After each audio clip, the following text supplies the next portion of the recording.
Hello student, welcome to बावी biochem classes में आपका स्वागत है।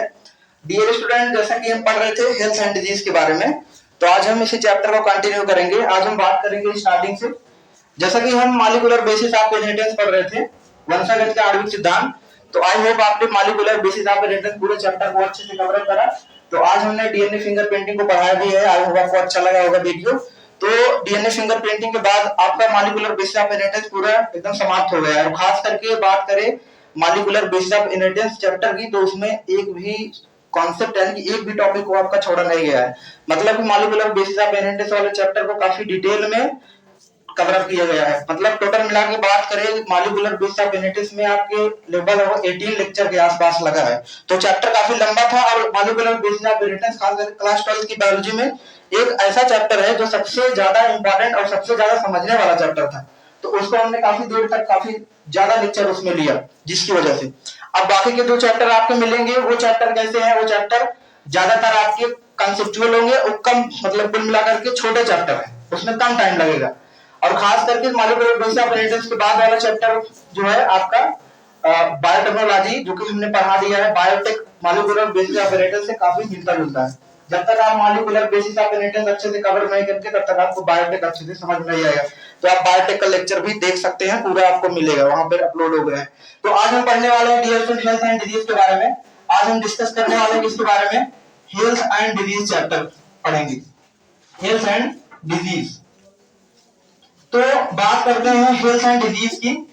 तो भाई first of all health and disease यानी कि जिसको हिंदी में कहते हैं स्वास्थ्य एवं रोग। तो स्वास्थ्य एवं रोग यानी कि हेल्थ एंड डिजीज होता क्या है, जरा हम इसको समझते हैं। फर्स्ट ऑफ ऑल हेल्थ की डिफिनीशन क्या होती है, इसको जरा हम जानते हैं। What is health? जब भी हेल्थ की बात आती है, यानी कि जब भी हेल्थ का मतलब यानी कि जब भी आप बात करते हैं किसकी? स्वास्थ्य की। तो जब भी आप स्वास्थ्य की बात करते हैं, तो स्वास्थ्य में आपको एक ही बात आती है दिमाग में कि स्वास्थ्य का मतलब ये होता है कि स्वास्थ्य का मतलब ये होता है कि जो मतलब बीमार ना हो। मतलब कि शरीर में अगर किसी भी प्रकार की बीमारी नहीं है तो आप स्वस्थ हैं। समझ पा रहे हैं? उसको आप बोलेंगे कि बस स्वस्थ पर्सन यानी कि हेल्थी पर्सन। तो ऐसा नहीं, उसे हम हेल्थ नहीं बोलते। हेल्थ का मतलब कि शारीरिक एस्पेक्ट भी वेलबींग हो, इसके अलावा कोई डिजीज ना हो, कोई रोग ना हो, mentally, physically and socially and behaviourally all wellbeing are called as health. Health का डेफिनेशन अब भाई कुछ लोग हंस रहे हैं चुपचे की तरह, क्या ही मतलब निकलेगा हंसने उठने पे? अगर हंसना है तो बाहर निकल जाओ, कोई मतलब नहीं पढ़ने लिखने का ना। तो भाई अगर आपको हम पढ़ा रहे हैं इतना मेहनत से, तो आपका भी फर्ज बनता है आप करो ना। तो देखो हेल्थ एंड डिजीज आज हम स्टार्टिंग से पढ़ रहे हो, तुम शायद एक सुबह एक बार पढ़ भी चुके हो थोड़ा बहुत ना। तो हम एकदम स्टार्टिंग से बात कर रहे हैं स्वास्थ्य के ऊपर। बताओ स्वास्थ्य की डिफिनीशन, स्वास्थ्य की परिभाषा बोलो क्या है? कौन बताएगा? Any student, what are health? Any any student, health क्या है, स्वास्थ्य क्या है?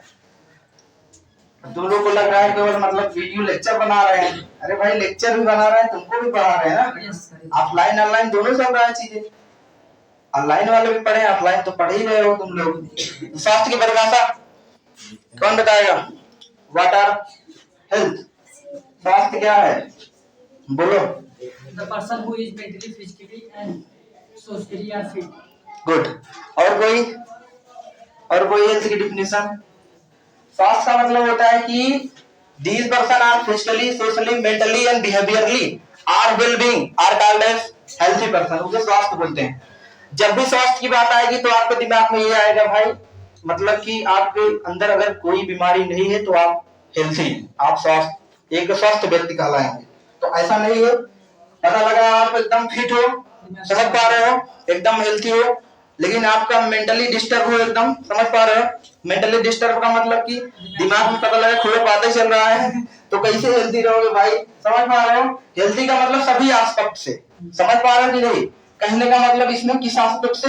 दैट इज द सोशली रूप से, उसके बाद मेंटली, उसके बाद फिजिकली ना, शारीरिक रूप से। उसके बाद बात कर सकते हैं किसकी?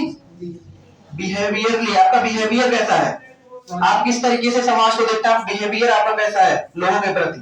समझ पा रहे हो? मतलब सोशली, मेंटली, फिजिकली और बिहेवियरली आर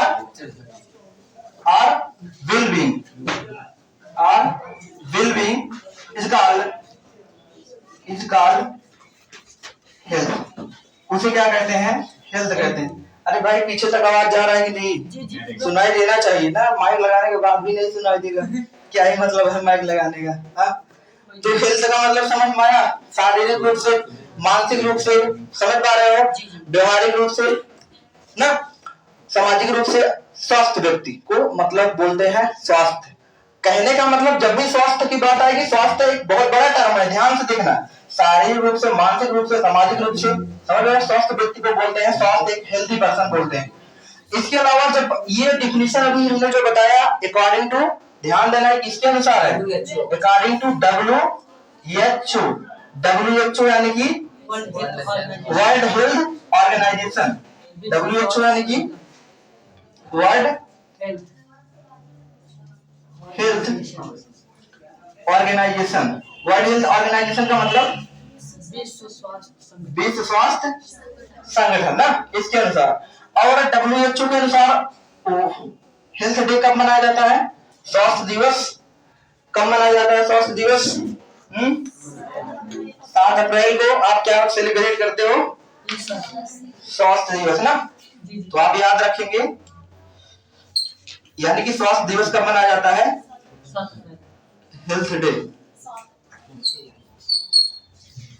तो ये चीजें क्या है, एकदम कॉमन सा इंट्रोडक्टिव पार्ट रहा, हेल्थ का मतलब क्या था और हेल्थ का दिवस यानी स्वास्थ्य दिवस कब मनाया जाता है, तो इसको आप याद रखेंगे। 7 अप्रैल को क्या मनाया जाता है, आपका स्वास्थ्य दिवस यानी कि हेल्थ डे मनाया जाता है। अब हम बात करते हैं स्वास्थ्य के बाद हम टर्म पढ़ते हैं किसका, डिजीज की, क्योंकि आपका चैप्टर क्या कर रहा है, चैप्टर ये दर्शा रहा है कि आपको हेल्थ के बारे में समझना है और किसके बारे में जानना है, डिजीज के बारे में जानना है, ध्यान से देखना। तो बात करते हैं डिजीज क्या है, किसकी बात करते हैं, डिजीज, जिसको हिंदी में क्या बोलते हैं, रोग। क्या बोलते हैं हिंदी में, रोग। हाँ भाई, रोग क्या होता है, कौन बताएगा, रोग किसे कहते हैं, any student, what are disease, disease क्या है। अब कुछ लोग देखो अभी भी हंस रहे हैं, थोड़ा बहुत हंसी से गायब कर दो ना, क्या ही मतलब है भाई, आपको ऑनलाइन पढ़ा रहा है, मतलब आवाज भी आपके लिए मतलब उससे और चिल्लाना पड़ता हमको, अब इससे हमको कम चिल्लाना पड़ रहा है। अगर माइक हटा देंगे आपको सुनाई थोड़ा भी नहीं देगा, एकदम मतलब नॉर्मल की तरह बोल रहे हैं ना, अब इससे फायदा भी होता है, समझ पा रहे हो। अब बोलो फायदा क्या, मतलब जैसे कम बोलना पड़ता है ना, बाकी वैसे काफी सारा चिल्लाना पड़ता है। तो डिजीज का मतलब क्या होता है, डिजीज, डिजीज का मतलब ये होता है भाई, जब भी बात होगी रोग की, रोग जो होता है तुम्हारे शरीर में, तुम्हारी जो फिजियोलॉजी है उसको क्या कर दे, उसको सप्रेस कर दे, यानी कि समझ पा रहे हो कि नहीं, रोग जो होते हैं, बात जब भी करते हैं रोग की, रोग किससे उत्पन्न होता है, सबसे पहली बात तो उसकी बात कर ले। रोग जो होता है उत्पन्न करने वाला कौन होता है, रोग उत्पन्न करने वाला कौन होता है भाई, वायरस होता है, बैक्टीरिया होता है, फंजाई होता है ना, बहुत सारे पैथोजन, यानी कि रोग उत्पन्न करने वाले को, एजेंट को, यानी जो कॉजिंग एजेंट होते हैं, ऐसे कॉजिंग एजेंट जो डिजीज, जो बीमारी उत्पन्न करते हैं, उसको हम क्या नाम देते हैं, उसको बोलते हैं हम पैथोजन। क्या बोलते हैं, पैथोजन। पैथोजन का मतलब कि जो बीमारी उत्पन्न करें। पैथोजन को हिंदी में रोग कारक कहते हैं, क्या कहते हैं, रोग कारक। पैथोजन को एक नाम से और जानते हैं, इसको हम एंटीजन भी कहा करते हैं, क्या कहा करते हैं, एंटीजन। क्या कहा करते हैं, एंटीजन। और एक चीज हमने बताया था मॉलिक्यूलर बेसिस ऑफ इनहेरिटेंस में, एंटीजन के अलावा वहां पर क्या बताया था, कौन बताएगा भाई, जब ट्रांसफॉर्मिंग प्रिंसिपल पढ़ रहे थे, रूपांतर का सिद्धांत जो फ्रेडरिक ग्रिफिथ साहब ने बताया था, उसमें हमने एंटीजन की बात कर रहा था, पैथोजन की बात कर रहा था, और एक चीज उसको हमने विरुलेंट बोला था। अरे भाई विरुलेंट, विरुलेंट जो बीमारी उत्पन्न कर रहा था चूहों में, और कौन सी बीमारी, निमोनिया। आपने इसको पढ़ा है, आप क्यों भुला जा रहे हो भाई इतना जल्दी, ट्रांसफॉर्मिंग प्रिंसिपल आपने पढ़ चुका है ना, तो वहां पर चूहों में एक बीमारी उत्पन्न होती थी जिसको हमने निमोनिया बोला था, तो वहां पर हमने देखा था ना चीज, तो वहां पर हमने बोल रहे थे, वहां से टर्म निकल के आया है, मॉइस टर्म भी आप जानते रहो, पैथोजन, उसके बाद एंटीजन, उसके बाद विरुलेंट भी बोल सकते हो, समझ पा रहे हो, ऐसे एजेंट जो बीमारी उत्पन्न करते हो उसे बोलते हैं हम पैथोजन, हाँ या ना। देखो जब भी हम बात करते हैं पैथोजन की, ऐसे कौन कौन से पैथोजन है जो तुम्हारे शरीर में बीमारियां उत्पन्न करते हैं, ऐसे कौन कौन से रोग कारक होते हैं जो तुम्हारे शरीर में बीमारी उत्पन्न करते हैं। नंबर फर्स्ट हम बात करते हैं पैथोजन की, पहले पैथोजन की बात करते हैं तो आपका आता है बैक्टीरिया, जीवाणु, हाँ या ना। सेकंड बात करें तो जीवाणु के अलावा क्या आएगा भाई? वायरस, जिसको बोलते हैं हिंदी में विषाणु बोलते हैं, वायरस, वायरसेस। देन थर्ड बात करें क्या आएगा भाई? थर्ड आपका क्या आएगा? फंजाई अथवा प्रोटोजोअन्स, हाँ या ना? प्रोटोजोअन्स, प्रोटोजोअन्स के बाद क्या आएगा? फंजाई, फंजाई के बाद और इसमें है वार्म्स, बहुत सारे वार्म भी होते हैं जो बीमारी उत्पन्न करते हैं। वार्म मतलब कृमि होता है, ध्यान से देखना। वार्म का मतलब कृमि होता है, फंजाई का मतलब कवक, प्रोटोजोअन का मतलब ऐसे रोग जो प्रोटोजोआ से उत्पन्न होता है, हाँ है ना? जो प्रोटोजोआ फाइलम के मेंबर होते हैं जो बीमारी उत्पन्न करते हैं सभी प्रोटोजोअस होते हैं। और कौन कौन से प्रोटोजोआ होते हैं? जैसे प्लाज्मोडियम है ना, ट्रिपैनोसोमा है। इसके अलावा समझ पा रहे हो जो प्रोटोजोअस बीमारी उत्पन्न करे। इसके अलावा वायरस की जब बात करते हैं तो जो विषाणु जनित रोग होते हैं। अब बात करें विषाणु जनित रोग तो बहुत सारे विषाणु जनित रोग हैं। सबसे खतरनाक जो बीमारी उत्पन्न करते हैं विषाणु जनित रोग होते हैं, जैसे कैंसर हो गया, HIV हो गया ना, इसके अलावा चेचक हो गया। बहुत सारी बीमारियां हैं जो विषाणुओं के द्वारा होती हैं। और ऐसी बीमारियां जो बैक्टीरिया के द्वारा यानी कि जीवाणुओं के द्वारा होती हैं वो जीवाणु जनित रोग होते हैं ना। और जीवाणु जनित रोग, जो जीवाणु से होने वाली बीमारी का नाम बताओ।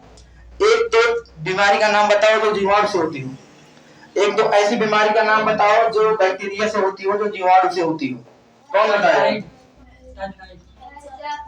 हैजा हो गया, टाइफाइड हो गया। अरे मलेरिया कैसे होगा भैया? मलेरिया तो प्रोटोजोअन है, टीबी है। और बताओ? और सब ठीक है। और क्या? टेटनस, क्या ठीक है? और टेटनस है।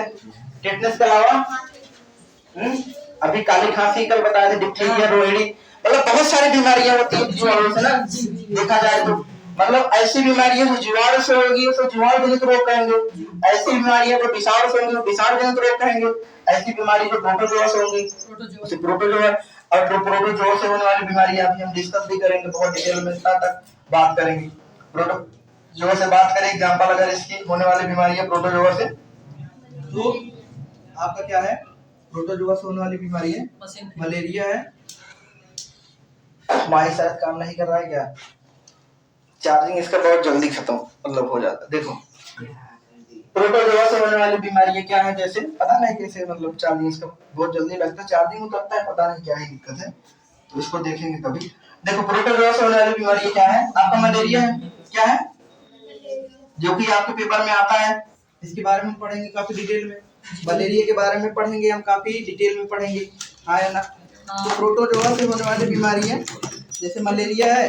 मलेरिया के अलावा कौन सी बीमारी हम पढ़ते हैं? मलेरिया के अलावा जो बीमारी हम पढ़ते हैं, ध्यान से देखना। माइक काम ही नहीं कर रहा तो क्या ही कर सकते हैं, समझ पा रहे हैं कि नहीं? देखो इधर, इधर देखो, तभी आवाज तो आ ही रहा होगा ना। अरे भैया आवाज ये तो आ ही रहा होगा, थोड़ा वॉल्यूम तेज करना पड़ेगा। देखो मलेरिया के अलावा जो बीमारी होती है जो प्रोटोजोआ संबंधित कौन सी है, जैसे बता सकते हो? स्लीपिंग सिकनेस, स्लीपिंग सिकनेस ऐसी बीमारी जिसको अनिद्रा रोग बोलते हैं। ये बीमारी होने के बाद क्या होता है? नींद ही नहीं लगती ना, नींद मतलब नहीं लगती इस बीमारी में। और ये बीमारी किससे होता है? इसको वाहक कौन होता है? ट्रिपैनोसोमा, ट्रिपैनोसोमा गैम्बियेसिस होने वाली बीमारी है। किससे होता है? ट्रिपैनोसोमा से होता है। ट्रिपैनोसोमा गैम्बियेसी, ट्रिपैनोसोमा गैम्बियेसी से जो बीमारी होती है वो कौन सी बीमारी होती है? स्लीपिंग सिकनेस बीमारी होती है। तो स्लीपिंग सिकनेस में क्या होता है? नींद नहीं लगती। और इसके अलावा इसको फैलाने वाला जो वेक्टर होता है, जो वाहक होता है, कौन सा होता है? इसका जो फैलाने वाला वेक्टर होता है कौन सा होता है? बताओ फटाक से। वेक्टर क्या है? ट्रिपैनोसोमा गैम्बियेसी का वेक्टर। ये स्टूडेंट, ट्रिपैनोसोमा गैम्बियेसी का वेक्टर क्या है? वाहक। कौन इसको लेके जाता है? क्लास 11 में आपने इसको पढ़ा है, सीसी फ्लाई। कौन लेके जाता है? CC fly, CC fly. अरे लोग पढ़े हैं भैया, बोतल बोल रहा है, लोग बोतल मान ले रहे हो। सीसी फ्लाई भैया, सीसी फ्लाई क्लास 11 में पढ़ा है।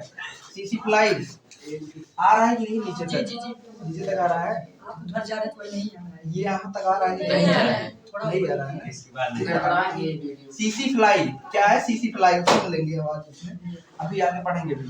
तो आगे हम बात करते हैं फंगस जनित रोग। दांत खाज खुजली।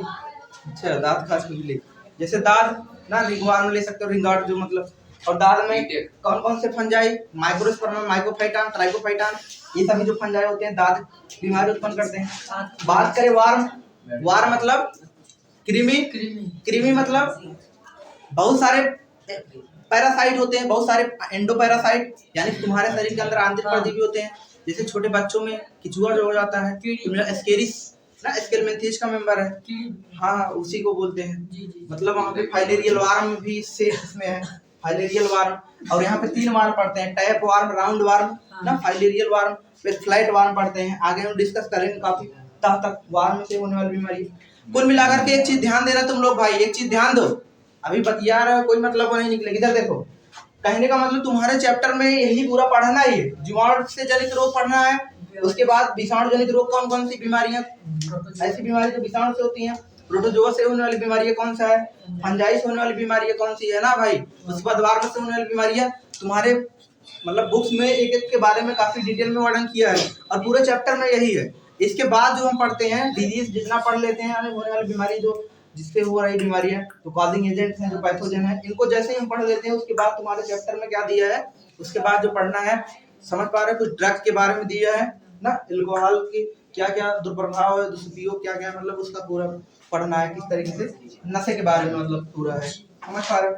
तो बस ये चीज इसमें चैप्टर में है, ये चीज पढ़ लेंगे तब ये चैप्टर भी क्या हो जाएगा, एंड हो जाएगा, समाप्त।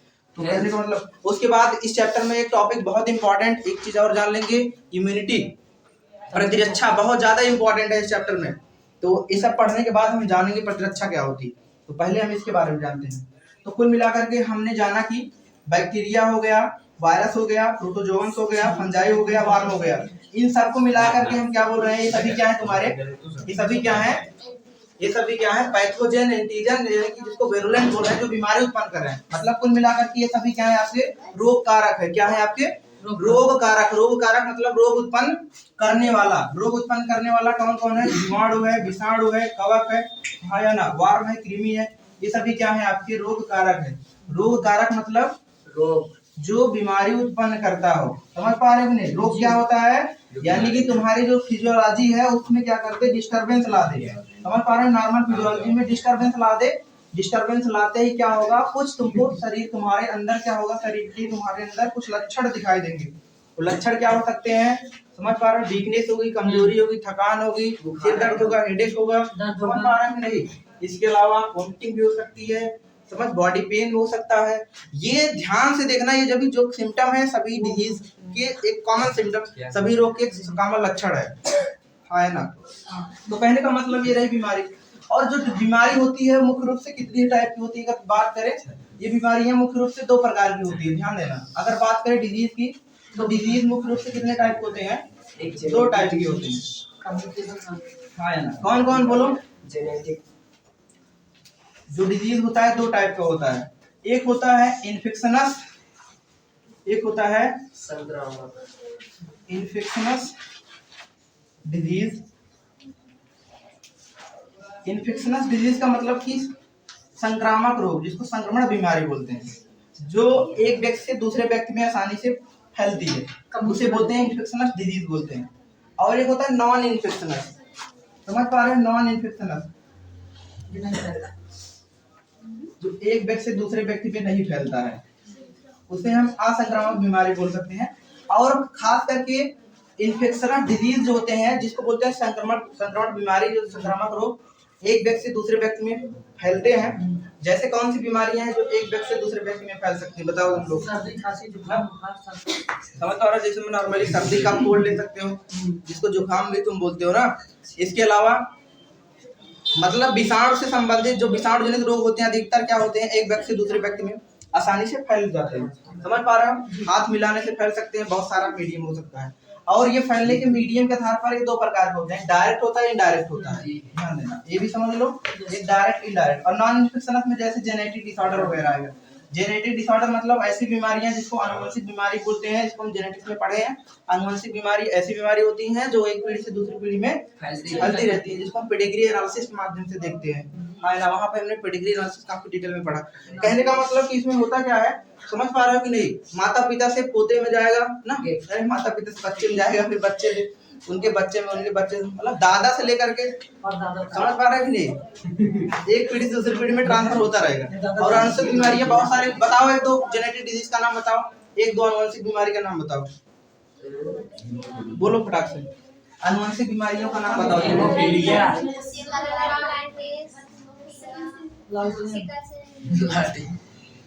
वेरी गुड, और बोलो फटाफट।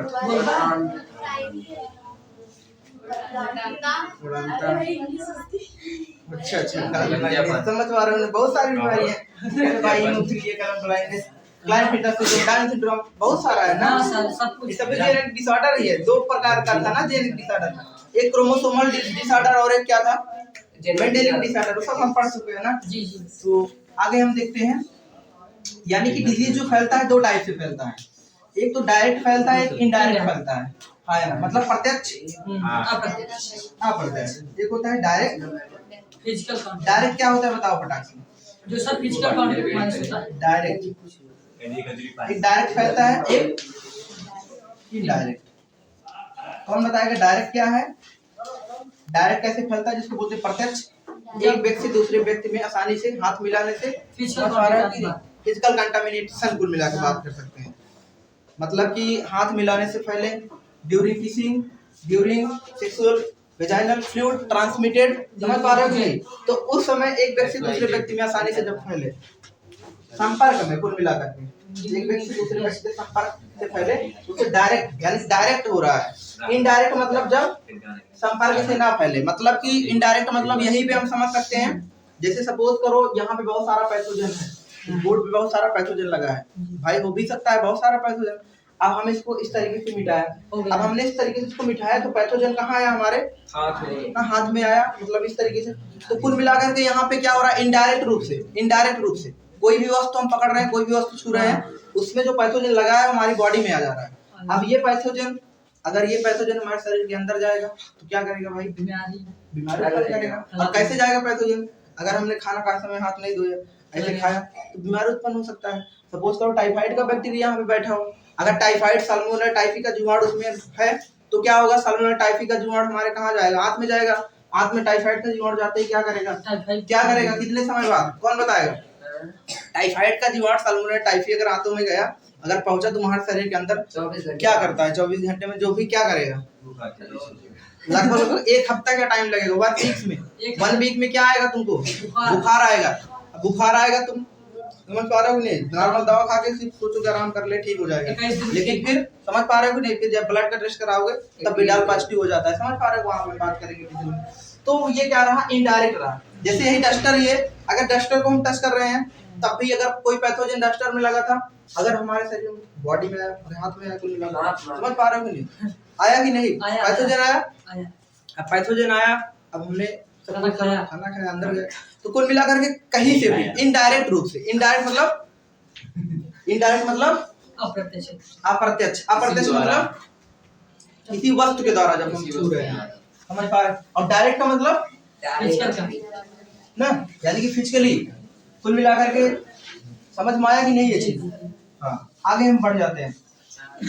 आगे हम बात करते हैं इस चैप्टर में डिजीज की। किसकी बात करते हैं? बीमारी यानी डिजीज की बात करते हैं। डिजीज और कौन से डिजीज की बात करते हैं? Bacterial disease. किसकी बात करते हैं? पहला बैक्टीरियल डिजीज यानी कि जीवाणुजनित रोग। बैक्टीरियल डिजीज, जीवाणुजनित रोग। शांत रहेंगे, कोई बोलेगा नहीं। आज तुम लोग का एग्जाम है ना? जी जी। किस सब्जेक्ट का एग्जाम है? इंग्लिश। केमिस्ट्री का एग्जाम है ना? तुम लोग लगता है एग्जाम के प्रेशर में बैठे हो क्या? प्रेशर फ्री है। कितने टाइम पे एग्जाम है? 2 बजे, 2:30 बजे, करीब 2 बजे। अरे भाई पकड़ लीजिए 3-4 बजे। तो कहने का मतलब कि कुछ समय तक पढ़ा है, उसके बाद केमिस्ट्री देख लिया जाए। उसके बाद केमिस्ट्री पहले देखिए। सब शांति बनाए रखो तभी, नहीं तो हम पढ़ाते रहेंगे ना, नहीं तो तुम लोग का केमिस्ट्री में बता देंगे अरे कुछ थोड़ा। बहुत सारा, मतलब क्या क्या इम्पोर्टेंट क्या है एक चीज बताएंगे। जो दिए वही बताइए। देखो इधर, बैक्टीरिया डिजीज, शांत रहो। जीवाणु जनित रोग, ऐसी बीमारी जो किससे होती हो? जीवाणु से। जीवाणु जनित रोग जैसे टाइफाइड, बोलो फटाक से,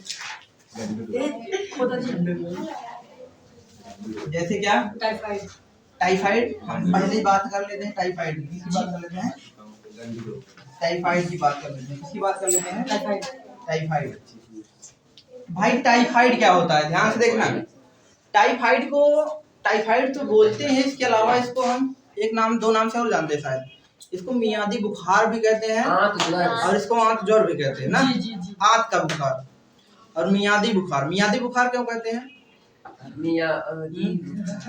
क्योंकि ये जो इसका बुखार होता है तेजी से चढ़ता है और बुखार चढ़ने के बाद कुछ दिन तक बना रहता है। और फर्स्ट ऑफ ऑल जब भी बात करते हैं टाइफाइड, तो टाइफाइड होता कैसे है, ध्यान से पहले इसको समझ लो। हम टाइफाइड किस तरीके से होता है, इसको कौन फैलाता है? आज पहले से तुमको पता है जीवाणु से होगा, क्योंकि जीवाणु जनित रोग पढ़ रहे हो। तो बैक्टीरिया से होता है, तो कौन सा बैक्टीरिया जो टाइफाइड फैलाता है? सल्मोनेला टाइफी ना, यानी सल्मोनेला टाइफी बैक्टीरिया से क्या होता है? टाइफाइड होता है। अगर सपोज करो सल्मोनेला टाइफी का बैक्टीरिया तुम्हारे शरीर के अंदर चला गया, सल्मोनेला टाइफी का बैक्टीरिया अगर तुम्हारे बॉडी के अंदर आ गया तो क्या होगा? सर दर्द होगा, पहले तो एक हफ्ते में क्या होगा तुमको? बुखार होगा, सिर दर्द होगा ना, कुल मिला के हेडेक होगा। इसके अलावा भूख भी नहीं लगेगा, वोमिटिंग होगी। शुरुआती के लक्षण बता रहे हैं। और खास करके टाइफाइड में मेन सिम्टम क्या है कि इसका जो बुखार होता है काफी तेजी से चढ़ता है। समझ पा, लगभग 92 फ़ारेनहाइट के आसपास इसका बुखार चढ़ा रहता है, बना रहता है, काफी देरी तक बना रहता है। टाइफाइड की जब बात करते हैं, जब तक हम उसको मेडिसिन नहीं लेते तब तक ही बना रहता है टाइफाइड। इसके अलावा अगर हम और बीमारी की बात करें, जैसे मलेरिया हो गया, डेंगू हो गया, मलेरिया हो गया, डेंगू हो गया, इन सब का बुखार जो होता है चढ़ता है उतरता है। जैसे मलेरिया का बुखार में क्या होता है, मलेरिया के बुखार में कपकपी महसूस होती है ना, इसमें क्या होता है, ठंडी लगती है। तो इसका बुखार क्या होता है, चढ़ता है उतरता है, फिर चढ़ता है उतरता है, जैसे ठंडी लगती है वहां पर मलेरिया में। लेकिन वहां पे डेंगू में अगर हम बात कर ले, येलो फीवर में बात कर ले, डेंगू की बात करते हैं तो डेंगू में भी बुखार होता है। समझ पा रहे हो नहीं? डेंगू की जब बात करते हैं तो डेंगू में बुखार होता है, हड्डी तोड़ का बुखार जिसको बोला जाता है। डेंगू का जो बुखार होता है इसमें क्या होता है, बोन में बहुत ज्यादा दर्द होता है, हड्डियों में बहुत तेजी से पेन होता है ना, डेंगू की जब बात करते हैं। तो कुल मिलाकर के मैक्सिमम जितनी बीमारियां होती है सब में क्या होता है, बुखार, अधिकतर बुखार ही देखा जाता है। तो ऐसा नहीं कह सकते कि हम बुखार के आधार पर ये बता दें कि ये बीमारी है। बुखार के आधार पर बताना संभव नहीं है। ध्यान से देखना, जिसकी वजह से तुम क्या कराते हो, ब्लड की जांच कराते हो, खून की जांच कराते हो। जब खून की जांच कराते हो, जैसे टाइफाइड के लिए विडाल टेस्ट होता है, जब विडाल टेस्ट कराते हो तब जाके पता चल पाता है कि हाँ तुम्हारे ब्लड में क्या है, टाइफाइड का बैक्टीरिया है, यानी सल्मोनेला टाइफी बैक्टीरिया है ना। कौन टेस्ट कराते हो, कौन सा टेस्ट? विडाल टेस्ट, याद रख लेना, यानी विडाल परीक्षण कराया जाता है। इसके लिए क्या कराया जाता है? परीक्षण, विडाल टेस्ट यानी विडाल का परीक्षण। जब विडाल का परीक्षण कराते हो तब जाके समझ पा रहे हो, पता चलता है कि तुम्हारे ब्लड में क्या है, सल्मोनेला टाइफी का बैक्टीरिया है। और विडाल टेस्ट जब भी कराते हो, अगर आपके पास रिपोर्ट हो तो आप देखना वहां पर S typhi, O typhi, para S typhi ना, ये सब ब्लड के, समझ पा रहे हो, ब्लड के रिपोर्ट में लिखा है S typhi, O typhi, S typhi, para S typhi. और सबका रेशियो भी दिया रहता है, नॉर्मल रेंज कितना है, कितना रेंज होना चाहिए। अब वहां पे para typhi, O typhi, S typhi का जब तीनों का रेशियो बड़ा होता है तो डॉक्टर तुरंत बताते हैं कि हाँ भाई इनको टाइफाइड क्या है, डबल टाइफाइड है। अगर पैरा टाइफी, एस टाइफी अगर दोनों बढ़ गया तो बताएंगे क्या, डबल टाइफाइड, टाइफाइड बढ़ गया है। समझ पा रहे हो नहीं? टाइफाइड आपको पता है इसका बैक्टीरिया नॉर्मली 21 दिन तक, समझ पा रहे हो नहीं, इसको मारने में 21 दिन का टाइम लगता है। कुल मिलाकर के इसका इंक्यूबेशन पीरियड का मतलब इसका जीवन काल, जीवन अवधि 21 दिन का होता है, याद रखे रहना। तभी डॉक्टर क्या बोलते हैं, भाई तुम 21 दिन तक दवा खाओ ना, 21-22 दिन तक जो भी मतलब दवा खाओ, तभी जाकर के तुम्हारा टाइफाइड क्या होगा, ठीक होगा ना। इसके अलावा कभी कभी टाइफाइड 21 दिन के बाद भी नहीं ठीक होता। क्यों नहीं ठीक होता? क्योंकि बॉडी में रेजिस्टेंट डेवलप हो जाते हैं। क्या रेजिस्टेंट होता है? अलग अलग मेडिसिन खाने से वहां पर क्या होता है, अलग अलग प्रकार की एंटीबायोटिक खाने से रेजिस्टेंट डेवलप हो जाता है, समझ, प्रतिरोधक रेजिस्टेंट जिसको बोलते हैं। तो वहां पर जो कि ये आपके लेवल का हाई भी नहीं, इसको पहले अंदर तक हम देखते हैं, ध्यान से देखना। टाइफाइड में हमने क्या जाना कि टाइफाइड की जो बीमारी होती है साल्मोनेला टाइफी बैक्टीरिया से होती है। इसके अलावा इस बीमारी का इंक्यूबेशन पीरियड हमने क्या बताया, इसका क्या इंक्यूबेशन पीरियड का मतलब इसकी अवधि कितने दिन तक होती है, इंक्यूबेशन पीरियड कितना होता है 21 डे। इसके अलावा हम बात करें इस बीमारी के सिम्टम क्या क्या होते हैं, समझ पा रहे हो, सिम्टम मतलब इसके लक्षण, सिम्टम्स, इसके लक्षण क्या होते हैं, इसके प्रमुख लक्षण, मेन इंपॉर्टेंट लक्षण की बात करें, सबसे पहला लक्षण क्या है, पहला लक्षण क्या होएगा भाई, सबसे पहला लक्षण बुखार आएगा। और बुखार कब आता है, 1 वीक के आसपास, पहले हफ्ते में बुखार आएगा, दूसरे हफ्ते में और तेजी बुखार आएगा। पहले हफ्ते में जब बुखार आएगा तुम नहीं समझ पाते कि तुमको टाइफाइड हो गया है, समझ पा रहे हो, जिसके लिए तुम क्या करते हो, नॉर्मली पैरासीटामोल दवा लेते हो, टैबलेट लेते हो, बुखार नॉर्मल हो जाता है, फिर से नॉर्मल। लेकिन ऐसा नहीं कि बुखार हमेशा के लिए ठीक हो गया, फिर कुछ दिन समय बाद या कुछ समय बाद, कुछ घंटे बाद, जब तक दवा का असर रहेगा ठीक है, नहीं तो फिर से क्या आएगा, बुखार आएगा, जब फिर से बुखार आया, फिर से तेजी से चढ़ा, फिर से दवा खाए, फिर से ठीक हो गई। तो ऐसे ऐसे कराते कराते काफी टाइम भी लग जाता है, कुछ लोग बहुत सारा समय लगा देते हैं, समय गंवा देते हैं, जिसकी वजह से ऐसा नहीं करना चाहिए, तुरंत उनको डॉक्टर को दिखाना चाहिए, और अच्छे डॉक्टर को दिखाना चाहिए ना, खास करके। तो वहाँ पर विडाल टेस्ट डॉक्टर लिखते हैं, तुरंत ब्लड का टेस्ट विडाल लिखते हैं, जिससे तुम्हारा पता चल पाता है। इसके अलावा इसके मुख्य लक्षण क्या है, बुखार तो आएगा ही, बुखार के अलावा सिर दर्द, हेडेक, इसके अलावा भूख न लगना, कुल मिला करके ना। इसके अलावा इसके क्या लक्षण हो सकते हैं ना, हेडेक होगा, कमजोरी होगा, वीकनेस होगा, बहुत सारा लक्षण होगा। शांत रहो, बंद हो गया तो बंद हो गया, इधर देखो, समझ आ रहा, बहुत सारा लक्षण इसमें देखा जाएगा। इसके अलावा अगर बुखार ज्यादा दिन तक हो गया, बुखार अगर ज्यादा दिन का हो गया तब क्या होगा, तब तो क्या होता है, बुखार अगर ज्यादा दिन तक रह गया तो क्या होगा, आंतों में दर्द होएगा, आंतों में दर्द होगा, आंतों में पेन होएगा, जिससे क्या होता है, हमने बताया था कल, समझ पा रहे हो नहीं, यानी स्टूल पास करते समय ब्लीडिंग होती है, मतलब समझ पा रहे हो नहीं, स्टूल में ब्लीडिंग आउट होता है, समझ पा रहे हो नहीं, कुल मिलाकर के आंतों में दर्द होता है, जिससे ब्लीडिंग होता है, समझ पा रहे हो नहीं, ये बीमारी इसी आंतों में मरोड़ की पेन होता है, कभी कभी पीड़ा भी होती है, इसी वजह से इस बीमारी को बोलते हैं, कौन सी बीमारी, आंत ज्वर, समझ पा रहे हो नहीं, आंतों में पेन होकर के ब्लीडिंग आउट होना, ब्लड निकलना, समझ पा रहे हो नहीं, स्टूल से ब्लड पास होना, खतरनाक बीमारी अपने आप में है टाइफाइड, समझ पा रहे हो कि नहीं। तो टाइफाइड को इग्नोर करना, समझ रहे हो कि लापरवाही इग्नोर कभी नहीं करना चाहिए, पता चले टाइफाइड है उसका हमको 21 दिन तक इलाज लेना चाहिए खास करके।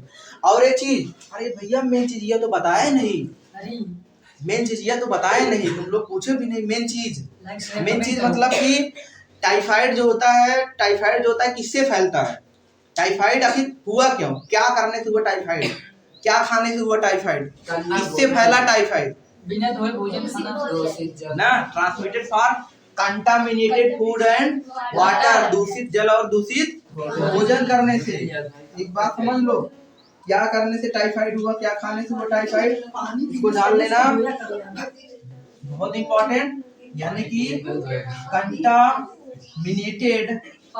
कंटामिनेटेड फूड एंड वाटर, दूषित जल और दूषित भोजन, समझ पा रहे हो कि नहीं, दूषित जल, अगर दूषित जल पियोगे, दूषित भोजन खाओगे क्या होगा, समझ पा रहे हो कि नहीं, टाइफाइड का अगर सपोज करो साल्मोनेला टाइफी का बैक्टीरिया उसमें है तो हो ही जाएगा। अरे भाई जब आप घर पे नॉर्मली सिंपल सा एग्जांपल लेते हैं, आप जब भी अपना खाना परोसते हैं तो क्या होता है कि घर पे जो जिससे परोसा जाता है उसका जो क्या बोलते हैं उसको, जिसे है ना कलछुल शायद, तो बहुत सारा, अब जिससे निकालते हैं खाना ना, अब क्या होता है ऐसे ही रहता है, अब उसपे क्या होता है हाउस फ्लाई मतलब मक्खी, घरेलू मक्खी, अब घरेलू मक्खी गिफ्ट जाके छोड़ देती है उस पर, अरे फ्री में गिफ्ट मिल गया तुमको, मतलब उस पर टाइफाइड का पैथोजन। और ध्यान देना ज्यादातर जो वाहक यहाँ पर होती है टाइफाइड की, वो हाउस फ्लाई होती है, घरेलू मक्खी है। घरेलू मक्खियाँ क्यों वाहक होती है, घरेलू मक्खियाँ स्टूल पे बैठती हैं, बहुत सारी जगह बैठती हैं, तो वहां से जब बैठी तो क्या हुआ, उसके साथ क्या हुआ, उसके टंग में, उसके पैर में क्या लगा, बहुत सारा पैथोजन लगा। अब पैथोजन लगा तो पैथोजन तुम्हारे खाने में ऊपर बैठ गई, सपोज करो तुम्हारे जिससे तुम खाना निकालते हो उसके ऊपर बैठी, तो क्या होगा, तुम उसको तुरंत खाने में डालोगे तो खाने में तुम्हारे आ जाएगा, तुमको तुम्हारे खाने में आया और तुमने खाना को खाया, तुमने खाना को खाया तो कहाँ गया बैक्टीरिया, तुम्हारे हाथों में गया, तुम्हारे हाथों में गया तो एक हफ्ते बाद क्या होगा, खराब आएगा, उसके बाद दिक्कत होगा। तो कुल मिलाकर के टाइफाइड का बैक्टीरिया चला गया कि नहीं, कंटामिनेटेड पूरा। और दूषित जल जब पियोगे तब क्या होगा, दूषित जल यानी कि दूषित जल जब पियोगे फिर क्या होगा, भी दिक्कत होगी। समझ पा रहे हो कि नहीं, मतलब दूषित पानी, तो पानी भी हमको देख करके पीना चाहिए, बचा के पीना चाहिए। इसके अलावा टाइफाइड फैलने का ज्यादातर चांस रहता है जब आप समोसा वगैरह जब खाते हैं, जैसे मार्केट में जब आप चाट रोल खाते हैं तो वहां पर भी क्या होता है, बहुत सारा पैथोजन, बहुत सारा हाउस फ्लाई आसानी से, मतलब खुली हुई चीजें हमको नहीं खानी है कुल मिलाकर के ना। लेकिन कौन ही मान रहा है खुली हुई चीजें खाने से। अब अपने यहाँ देख लो, फुल्की उल्की बनाते हैं ना, तो पता होगा फुल्की बनाते हैं, क्या करते हैं उसी में सारा निकाल के तुमको दे देते हैं, तुम खा लेते हो।